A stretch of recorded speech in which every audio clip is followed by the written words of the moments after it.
qegħdin ngħixu żminijiet surreali. Żminijiet illi fihom issa sirna nafu mhux biss li Robert Abela lest illi jikdeb biex tgħaddi tiegħu. Sirna nafu mhux biss li Robert Abela lest li jbiddel il-liġi biex tgħaddi tiegħu.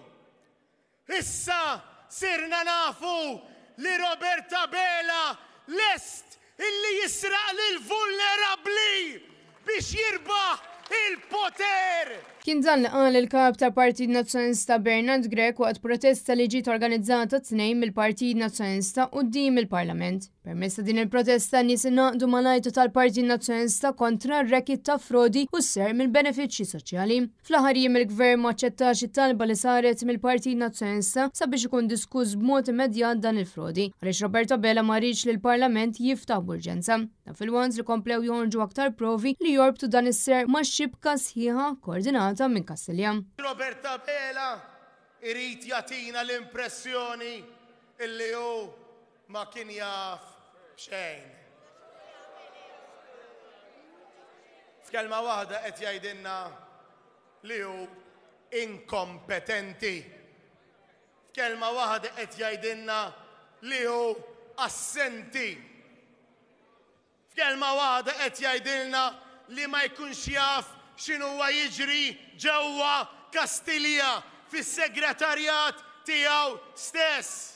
Xejn ma jiġri waħdu, dan kollu ġara bl-istedina, bid-direzzjoni u bil-protezzjoni tiegħek, Robert Abela. Bernard Grech qal li Robert Abela beża jiddiskuti dan l-iskandlu iżda il-poplu Malti Għawċi ma beżax isemma leħnu quddiem il-Parlament. Robert Abela imexxi klikka kriminali ma jistawx jeffordjaw li ma jirbħux il-poter.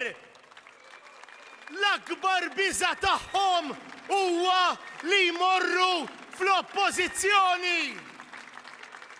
Għaliex jekk ma jkollhomx il-poter f'idejhom ma jistax jibqa' jikkontrolla l-istituzzjonijiet.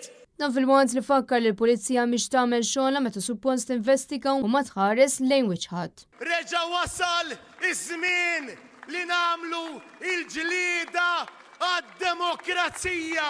U kien hawnhekk fejn indirizza direttament lil Robert Abela. Għamel xogħlok inkella warrab. Bernard Grech wiegħed li l-Partit Nazzjonalista se jkun qed jagħti futur aħjar għal dan il-pajjiż u għall-Maltin kollha.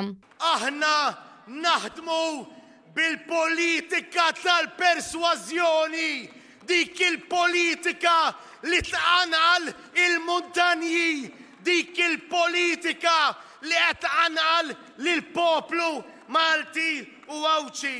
U hija dik il-politika li flimkien magħkom nistgħu nagħtu lil dan il-poplu il-futur, il-ħajja tas-sew ta' kwalità u serena illi jixraqlu. Il-protesta kienet organizzata wkoll mill-Viċi Kap Alex Perici Kalaxxoni fejn qal li l-professjonisti ma ħoqhomx jiġu trattati bil-mod kif il-Gvern Laburista trattom wara li l-firem tagħhom ġew falsifikati għal dan il-frodi. U kien hawnhekk fejn appella biex il-poplu Malti Għawġi jibqa' jinsisti biex toħroġ il-verità. Dan ir-racket li jolqot tant l-iktar il-minu tas-sew vulnerabbli jimmarka ġdid.